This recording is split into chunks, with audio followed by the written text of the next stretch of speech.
If senators could leave the chamber, I will call Senator Anning. Thank you, Mr. President. This is not my first speech.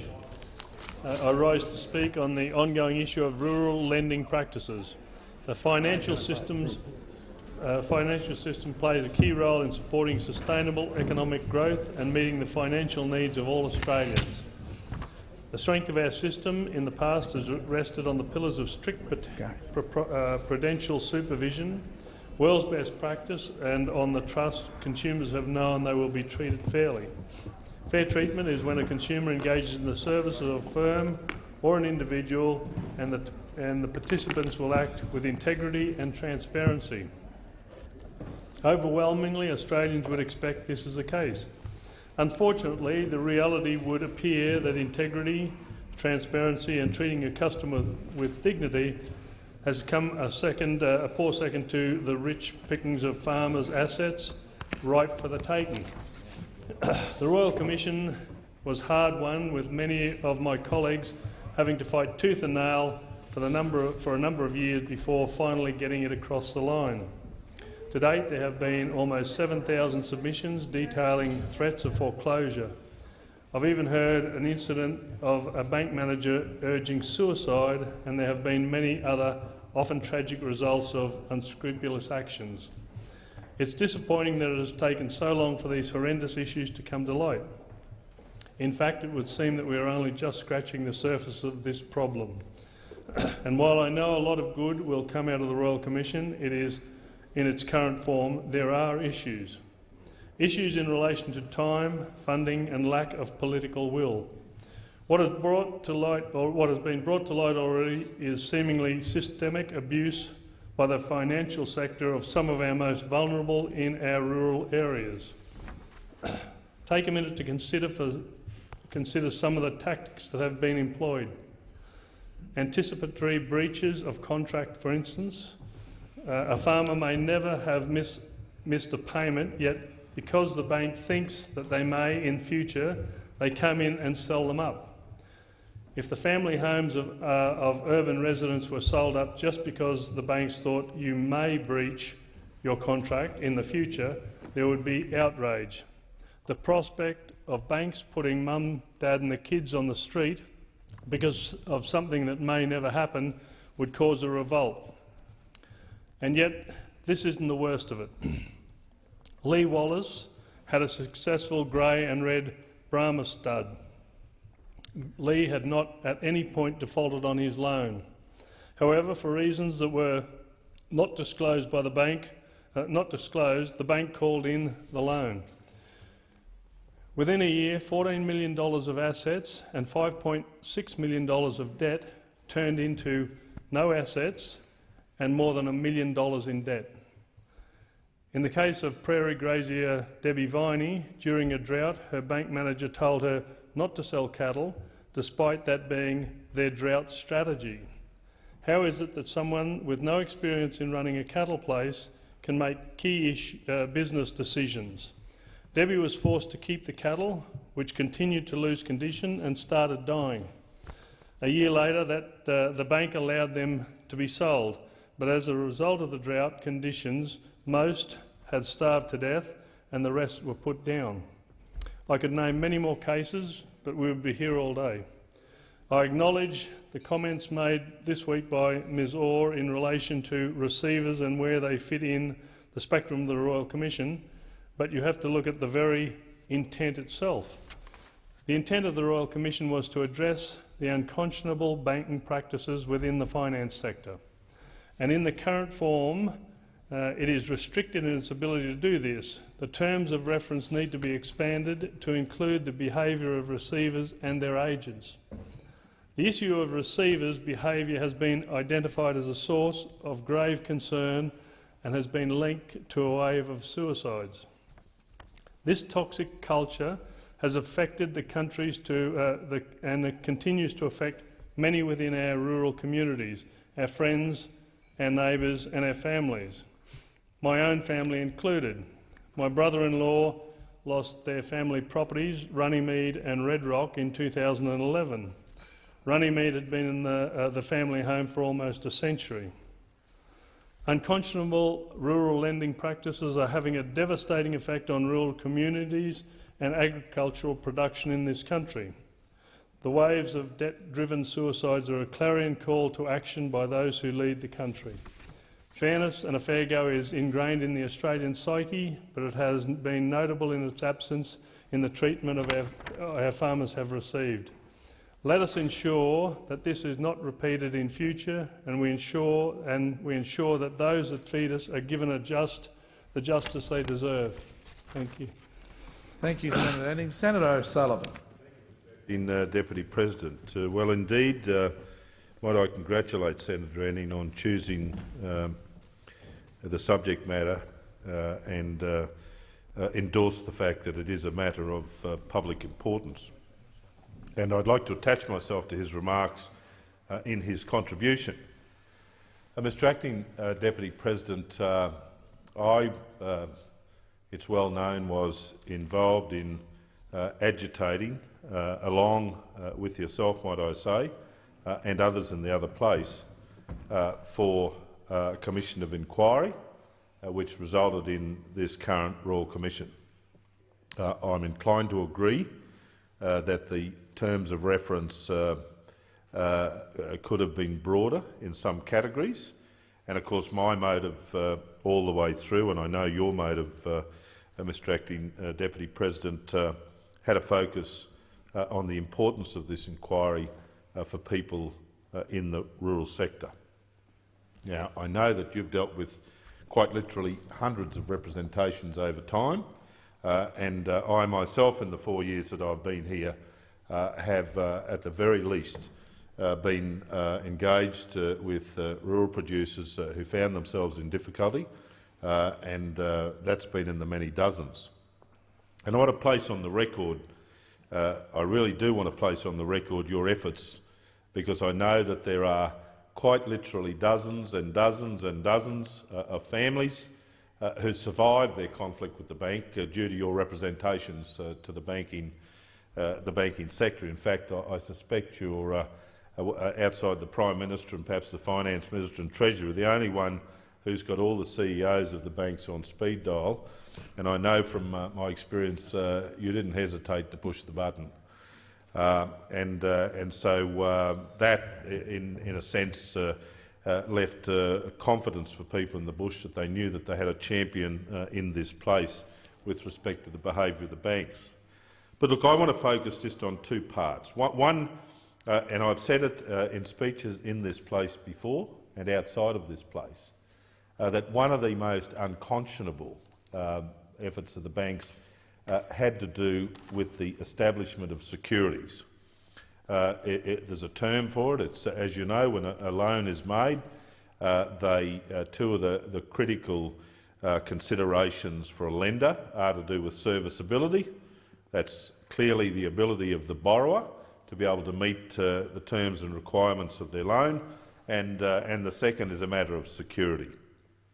And there's a thing called an LVR, the loan value ratio. Now, whilst there's always exceptions to the rule, in the rural sector that floats somewhere between 60 and 75%, depending on the terms of the application. Now, what that means is that a financial institution will lend the borrower up to 60 or between 60 and 75% of the total value of the purchase, and the balance having been the equity of the investor, the equity of the farmer, for the balance. Now, it's a well-known fact for anyone that studies trends of rural assets that the fortunes of the borrower rest first of all with the weather, secondly then the market itself, the implications of the market itself, and thirdly, of course, then to do with the value of the property. There is a direct relationship. If you overlay the graphs of these things over 30 years, it is absolutely uncanny how these trends occur. So, bad weather conditions, not favourable to the farmer, bad market conditions as a result, with a saturation of commodities onto the market, and of course that then pushes downward pressure on the value of the asset. Now, this part of it, this LVR, this loan value ratio, is one of the covenants. There are many covenants in a loan contract between a lender and a borrower, but this is one of the critical covenants. And if it's breached, that is to say, if any given time the value of the property is such that the equity or the share of equity of the value of the property is less than that in the contract, it gives the banks carte blanche to be able to take control of the asset. Now, unlike most of us in this place and most who live in the heavily populated areas of the country, the unique thing about rural producers is everything's on the line. It's not just their business, their house, where they live, every single asset that they own is normally attached, in most instances, to the security of the loan on their property. So unlike businesses who might find themselves in trouble, where the bank might foreclose on a business, where they've got opportunities, and many hundreds of thousands of business people do this, where they've separated the assets so that in the event of a failure they might at least preserve the family home. They might at least preserve tools of their trade, and they might lose the business. And in circumstances where the contracts are not met, that's not an unfair or an unreasonable thing to occur. But they're unlikely at any time, certainly not during a drought, if you're a borrower in the metropolitan areas, to have the value of your business asset, unless it's directly indexed into supplying goods or services into the rural sector, for it to impact on your home or assets that are isolated from the security arrangements with the bank. And so the banks have used this on frequent occasions, and recent evidence before the Commission shows that they used this as a trigger to take over so many properties. The second part, and Senator Anning was right to raise it, is what happens. What happens when the banks move on these properties? They know full well, the banks, that with a break in the season, there will come a lift in commodity prices and a restoration of the value of the property.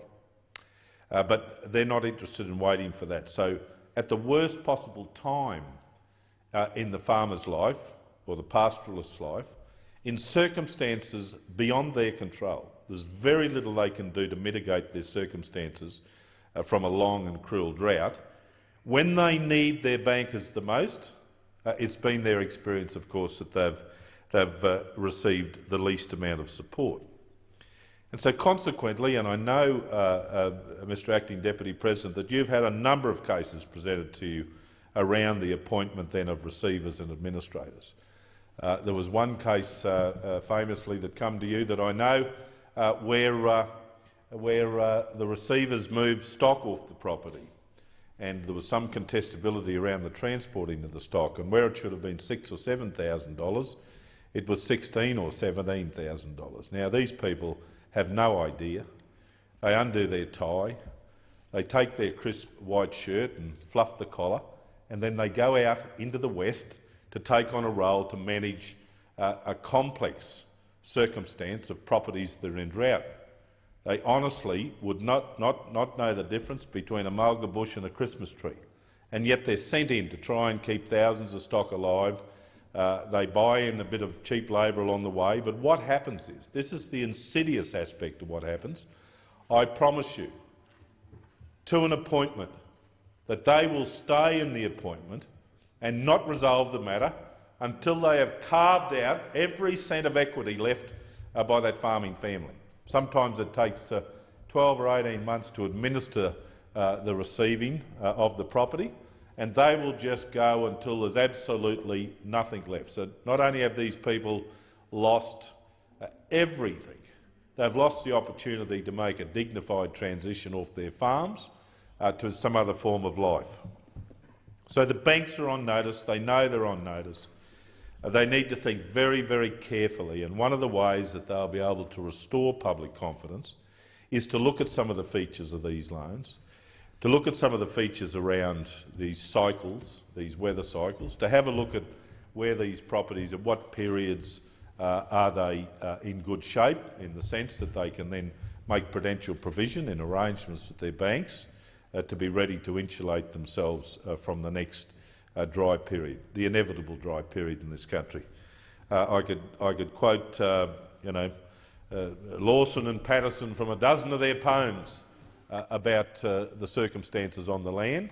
So the banks can't pretend that they're ignorant to these cycles and these challenges of these borrowers. So I know that you, Mr Acting Deputy President, are looking very closely. I'm looking very closely, and we need, as a government and as a parliament, to support this inquiry, if that requires more time and more resources, until they do this job very, very thoroughly. Thank you, Senator O'Sullivan. Senator Ketter. Yes, thank you very much, Mr Acting Deputy President. I too am indebted to Senator Anning for raising this issue as a matter of public importance. And I'll talk a bit about the Royal Commission, but I do think it is appropriate to make the point that it is not for us to make a running commentary on the progress of the Royal Commission. It's been hard fought for to have this Royal Commission. It's been established in circumstances which perhaps are not ideal, and perhaps if Labor had been in government, things might have been done differently in terms of the establishment of the Royal Commission. But now it is in place. It should be let to do the important work that it has before it, and I certainly wish the Commissioner well in those proceedings. So I just wanted to start off by also acknowledging your role in ensuring that the Royal Commission has come to pass, and your advocacy for this to occur, because I understand that many small business people, consumers and farmers have expressed their concerns in relation to their treatment at the hands of some of our major financial institutions, and the ethical and cultural practices within these financial institutions. A Royal Commission has been long overdue, but it's now underway. Now, I think it's important to go back to the Parliamentary Joint Committee's inquiry into the impairment of customer loans, which was referred back in 2015, and there was a report in the first half of 2016. And it was during the course of this inquiry, and I participated in that we heard a number of these horrific stories about particularly the way farmers were treated at the hands of banks at a time when they were most vulnerable, when we're experiencing drought conditions, particularly in my home state of Queensland. We saw how this played out post-GFC with the Commonwealth Bank's acquisition of Bankwest and with the ANZ's acquisition of Landmark, and that the Landmark matter has come up in the Royal Commission's proceedings so far. But we did deal with the Landmark matter in the impairment of customer loans inquiry, and the committee did note back then in its report that that ANZ had, without admission of regulatory breach, admitted that they had to significantly improve the financial circumstances of some of the customers with whom they have been in dispute. So ANZ did, by implication, recognise that the extant system of checks and balances was inadequate to protect small business customers and to ensure a fair and transparent relationship with the bank. So, by and large, the Labor participants in that inquiry did support the ultimate recommendations. However, we did differ from the majority view in one major respect, and that was that we did not agree with the finding that there should not be a Royal Commission.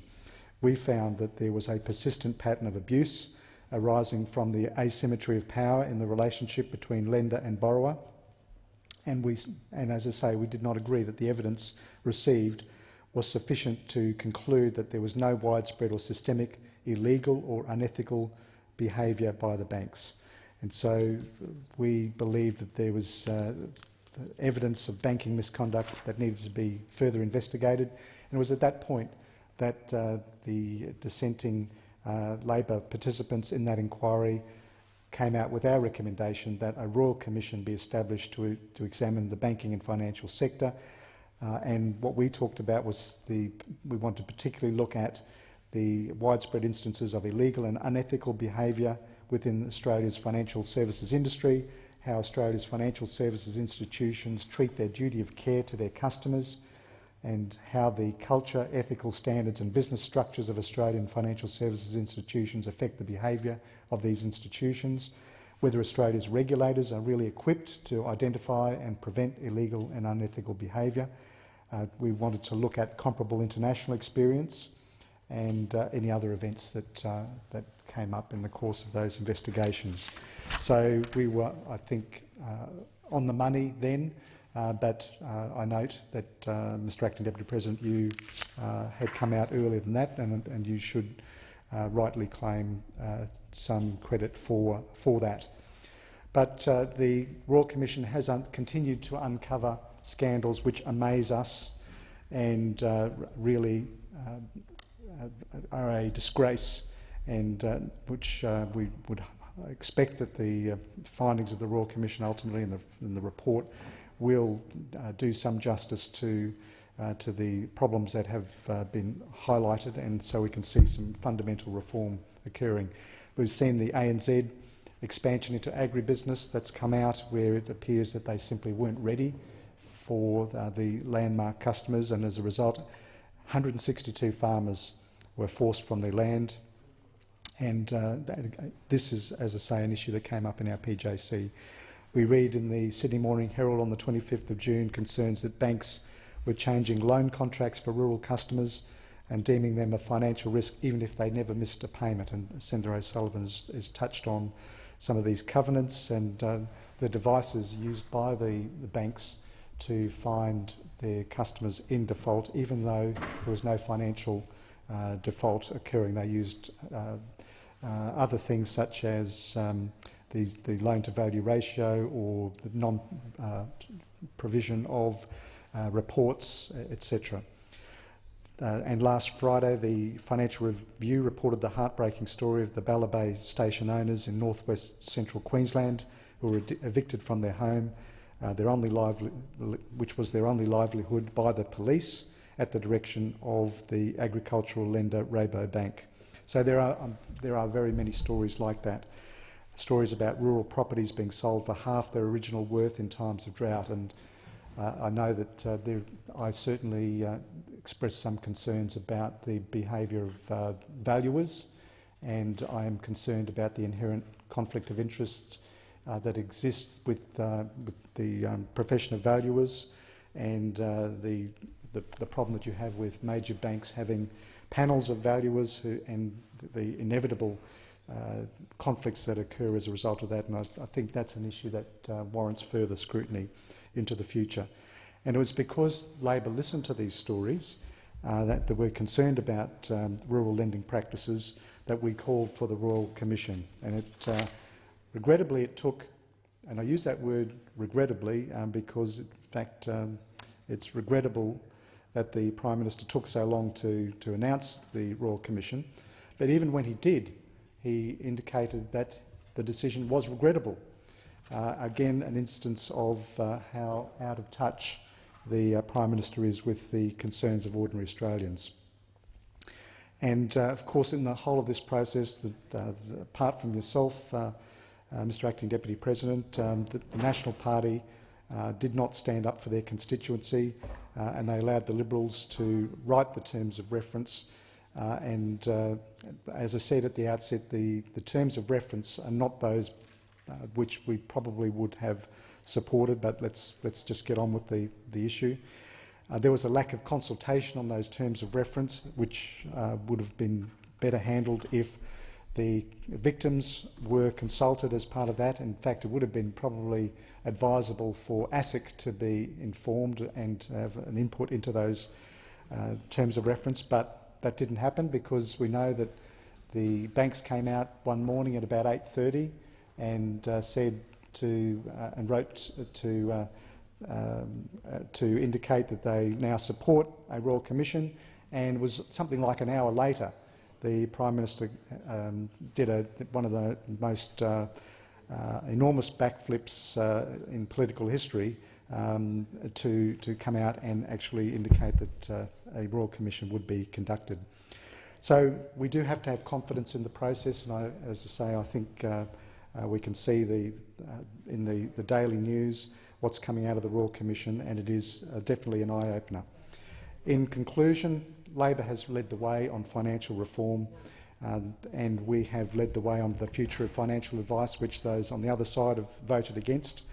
When it comes to superannuation, payday lending laws, while our arrogant and out-of-touch Prime Minister prioritises tax cuts for the top end of town at the expense of health and education and at the expense of regional Australia, we on this side of the chamber are standing up for rural communities and the issues that they are experiencing. Labor will continue to listen to regional and rural communities. Thank you, Senator Ketter. Senator Hanson. Thank you very much, Mr Acting Deputy President. As you are all aware, One Nation spearheaded a very successful Senate inquiry into this very matter. It was evidence uncovered by this inquiry into the bank's rural lending practices that forced the government to finally hold this long-overdue Royal Commission. Only the other week, my fellow One Nation Senator Peter Georgiou and I stood outside the Royal Commission and called for the Royal Commission's investigation to be expanded. So I'm very proud of One Nation's consistency on this issue and our record of holding the banks to account. Now that the Banking Royal Commission has started, we see the horrors of what the bankers have been doing. This is not the behaviour we would expect from people trusted with the wealth of millions of Australians. It was the Australian taxpayers who effectively bailed out the banking system with the $250,000 deposit guarantee. In return, Australians have had to endure a continuous procession of unethical and illegal behaviour from a rotten bank executive culture. I believe the Hayne Commission has done a good job of investigation misconduct where the banks have already admitted fault, like financial planning, insurance and fees for no service. However, for misconduct where the banks have not admitted fault, the Commission has been found wanting. I have grave concerns about two key points where the Hayne Commission has failed. Firstly, there are masses of farmers who want to tell Australia their horror stories. I have personally spoken to dozens of these farming victims. These people want their say. These people want to be heard.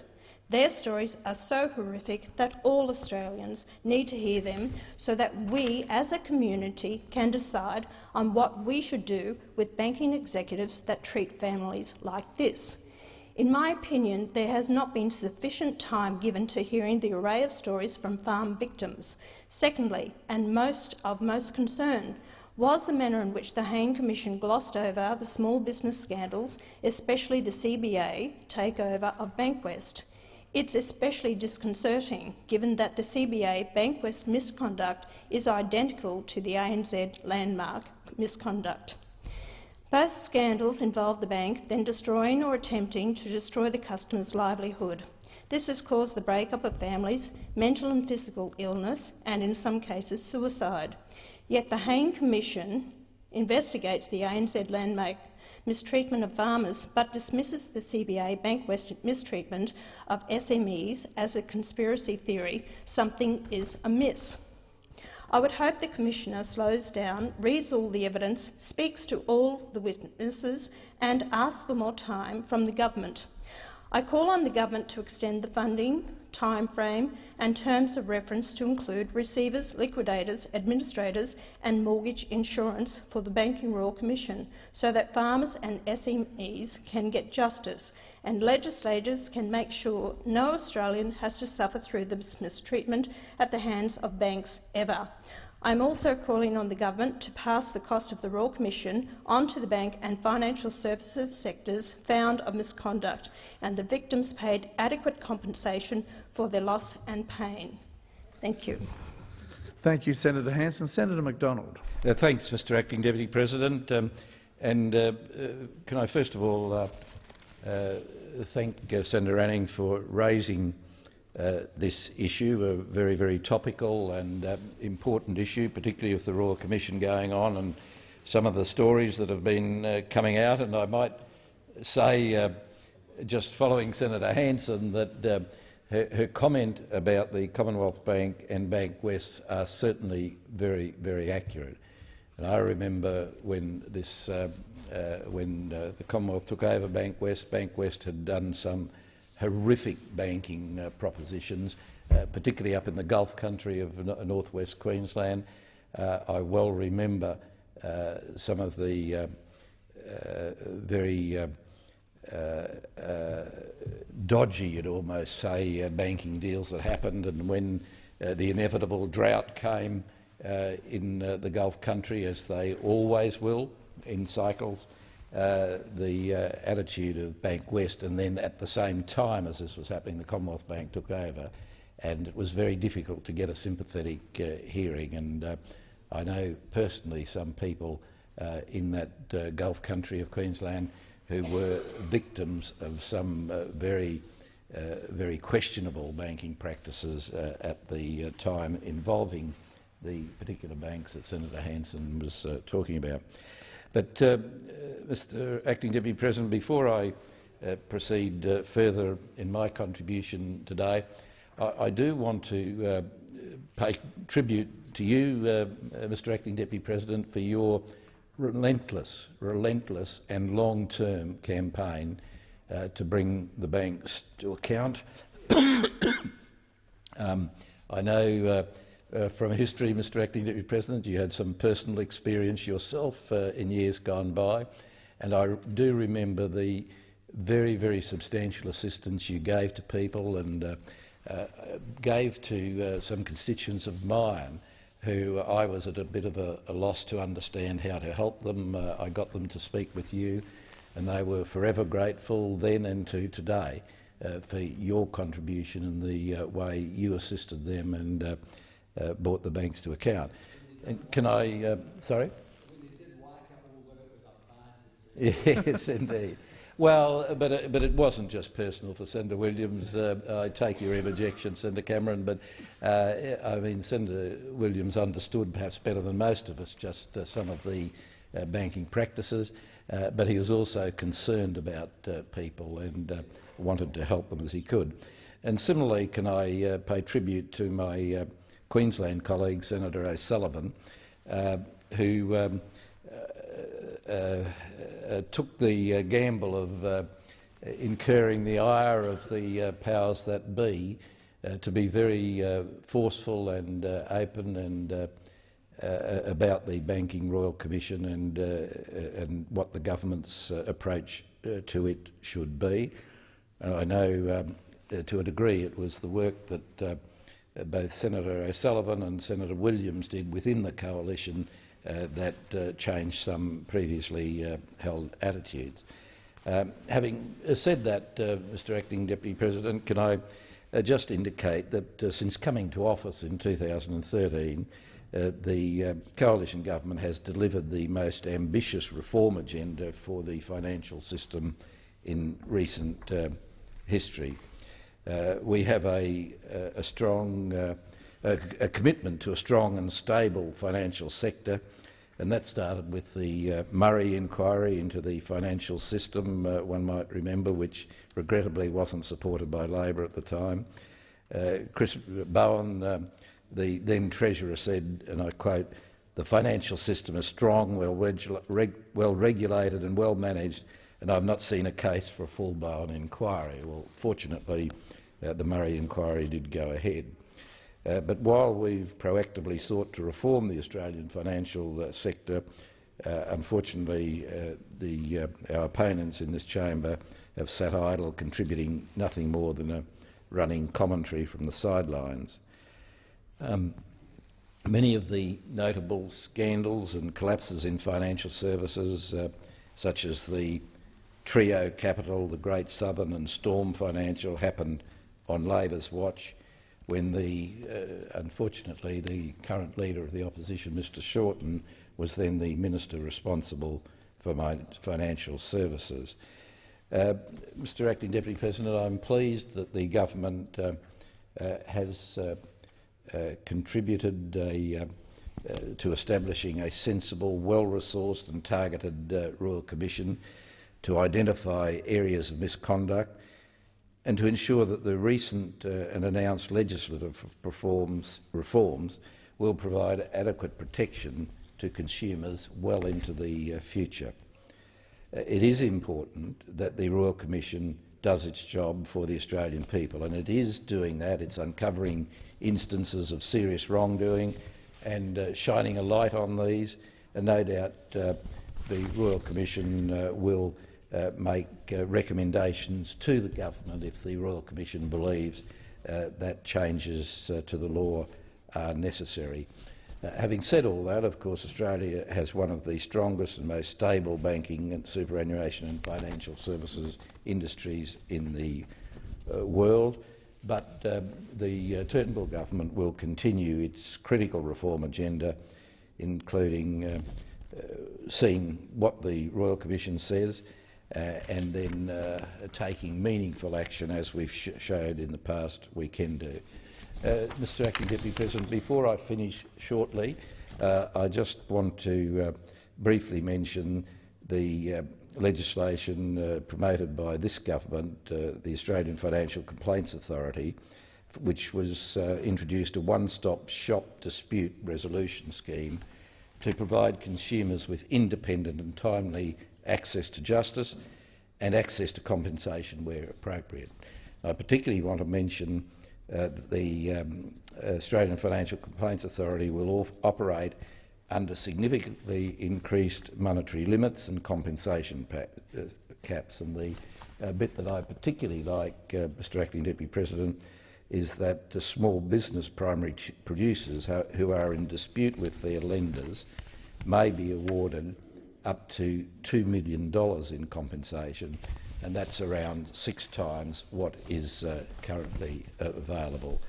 So that's just one of the initiatives the current government has taken, and I can assure the Senate that the government will be watching closely the recommendations of the Royal Commission, and as required will be taking legislative or other action that might be needed and recommended.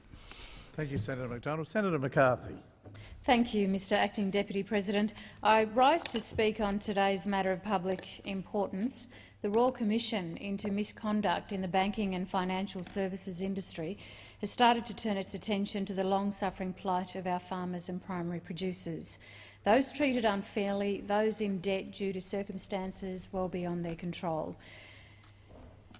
The Turnbull government didn't want this inquiry to proceed, and they certainly did everything they could to protect their mates in big business. They did everything they could to help their mates working for the big banks. And let's not forget that the only reason the Prime Minister relented and called this inquiry is because the banks asked him to do so. It wasn't pressure from Labor, pressure from his own party room, or pressure from the Parliament, or even pressure from the people which got him to change his mind. It was a request from the banks themselves. Labor from the outset has been critical of the banks, and rightly so. Time and time again we hear stories of heartache, stories of loss, both financial and personal. This Senate in particular, as well as the Senate from the previous Parliament, can hold its head up high for leading the charge to help shine a light on the unconscionable conduct of the banks. In particular, I draw reference to the Economics References Committee report into forestry-managed investment schemes. These investment practices were particularly detrimental to farmers. Some farmers who leased their land to MIS suffered massive financial loss from failed MIS. It was difficult for them to seek clarity on their legal position with regard to ownership rights over land and trees and liability for damage. The administration and liquidation of MIS gave rise to a number of difficulties, again associated with ownership rights but also with conflicts of interest. And when they reached out for help, this government turned them away. People want justice, whether it's through this Royal Commission or through the litany of inquiries conducted by the Senate, and they deserve it. Although at the time of the publication of the Senate report into forestry managed investment schemes, ANZ, through its association with Timbercorp, set up hardship funds for investors, but it was hardly compensation. It's also worth noting that stories like this are not isolated incidents.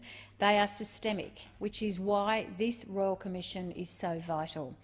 Only yesterday we heard throughout the hearings in Brisbane the story of the Harleys, Stephen Harley had just suffered a heart attack when ANZ ruthlessly pursued their family for the default of a loan, saying they had to pay off their entire debt by March 2014 and that if they didn't, they'd have just one day to leave their beloved farm. And even worse, this correspondence was received despite Stephen's wife Janine informing the bank that her husband had been flown to Perth for heart surgery. And I quote, "I hope you can now understand the pressure we've been under. We ask that this is taken under consideration when a decision is made." End of quote.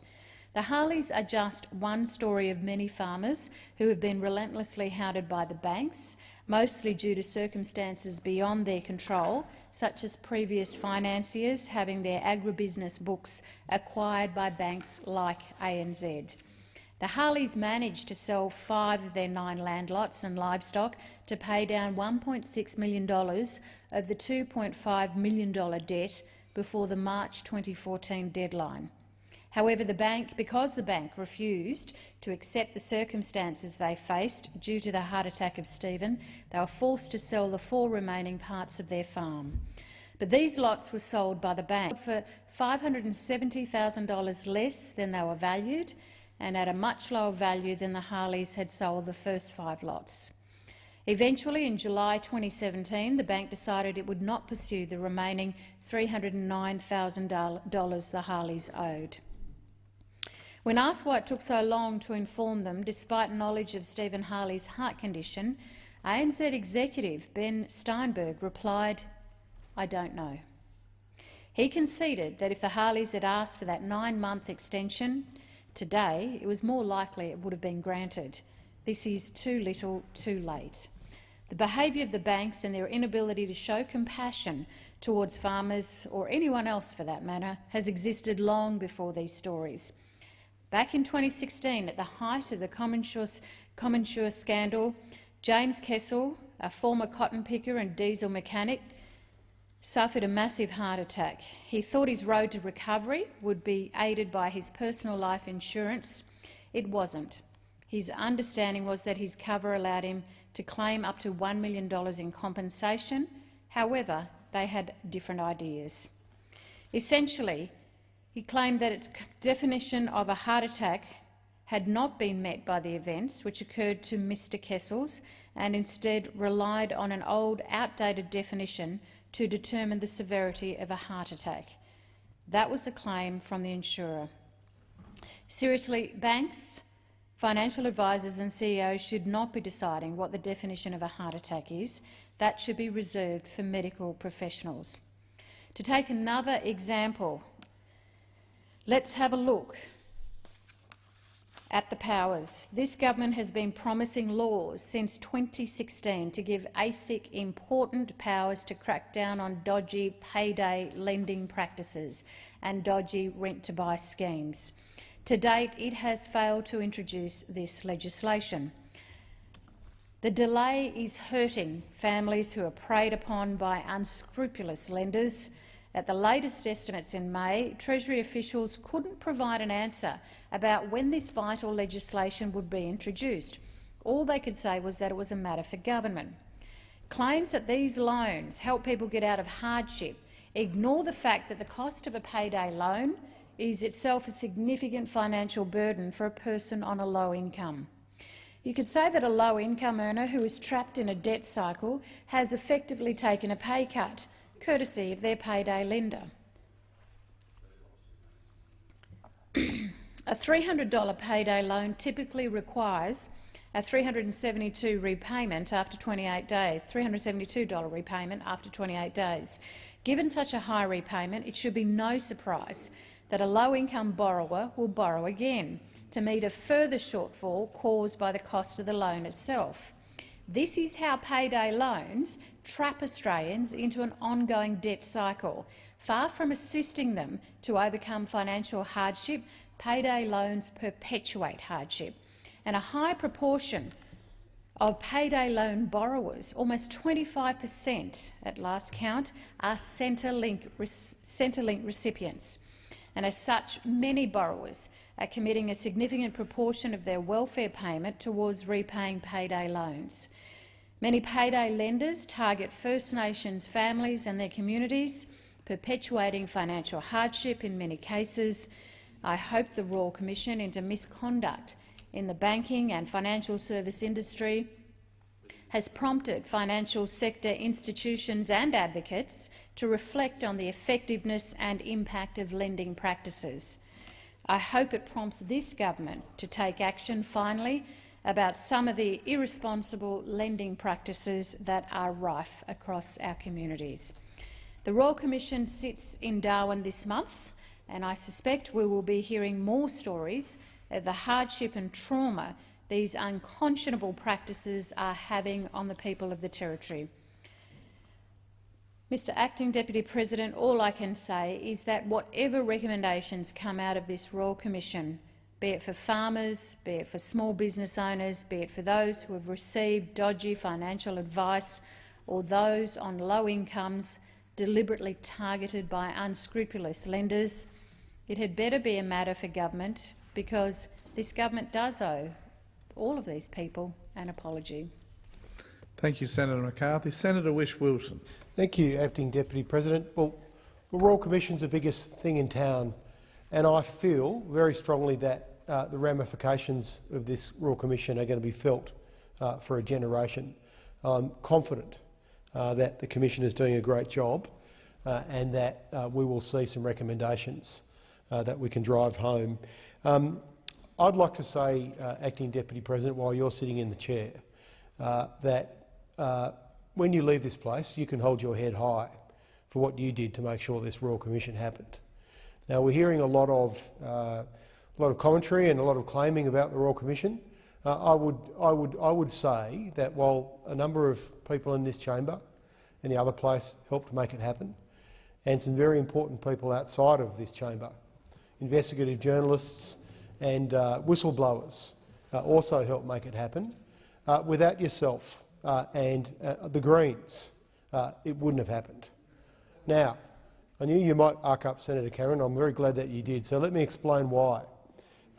Senator Williams and I were both on the original inquiry with Senator Mark Bishop, when we decided to call for a Royal Commission. Unfortunately, the final committee report didn't reflect that as clearly, and Senator Bishop personally would like to have seen a Royal Commission.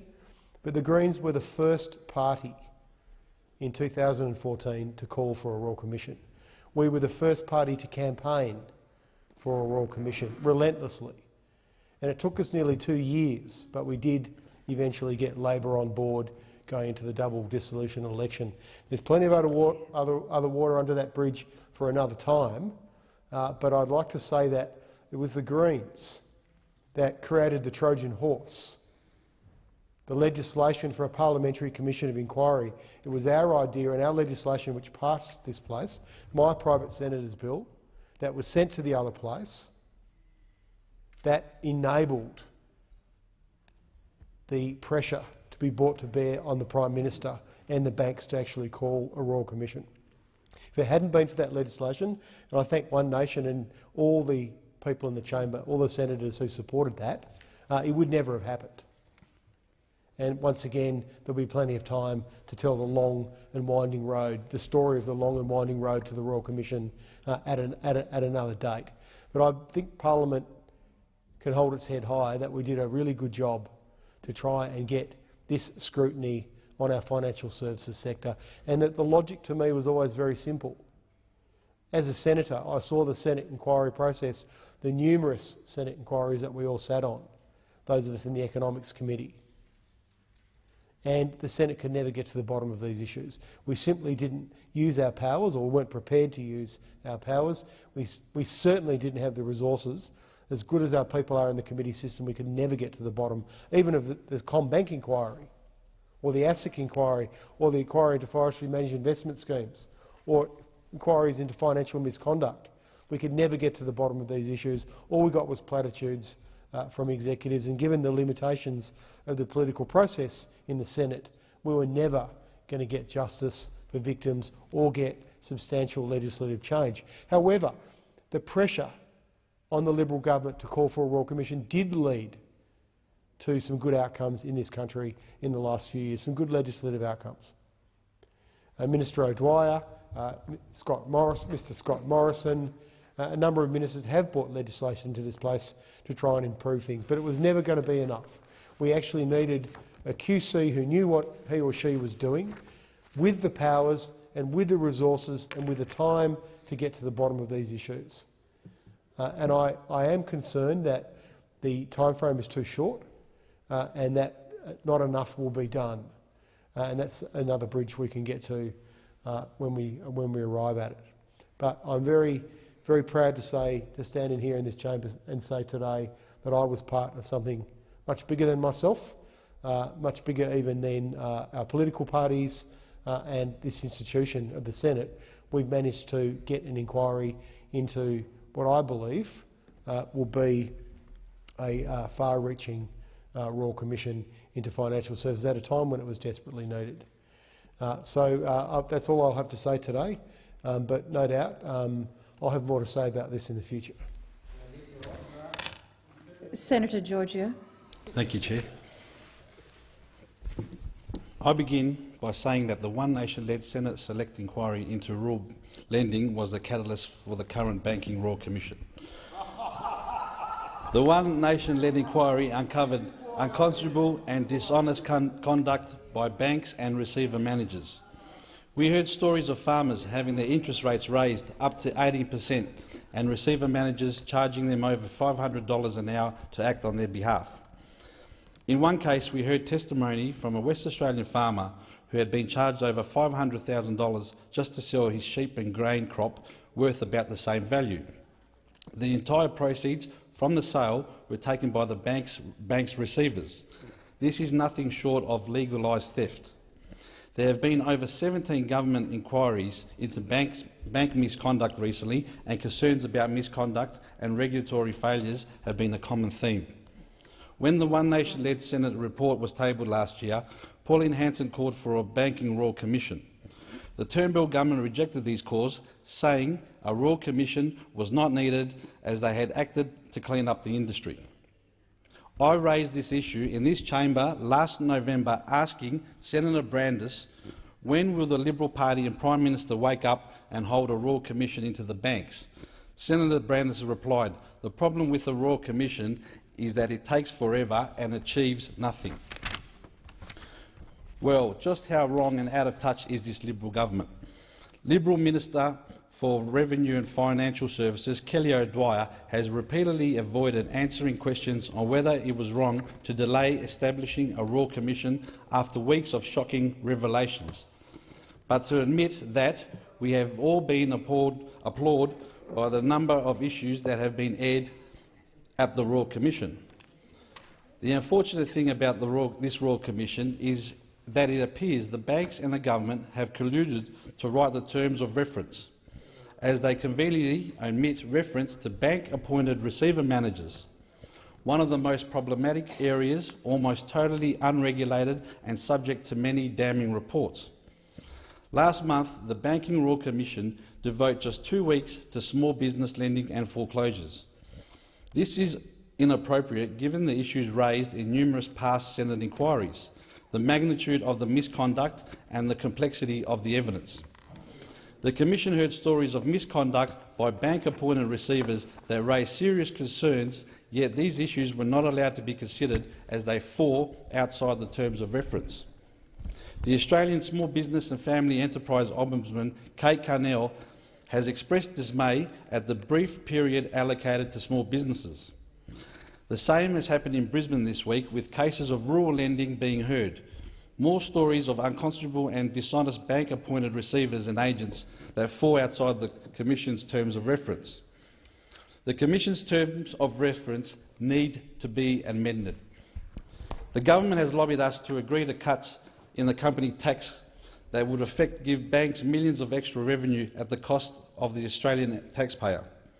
Senator Brandis was concerned about the cost of this Royal Commission, and here we have the government proposing tax cuts that will give the banks far excess than the cost of this commission.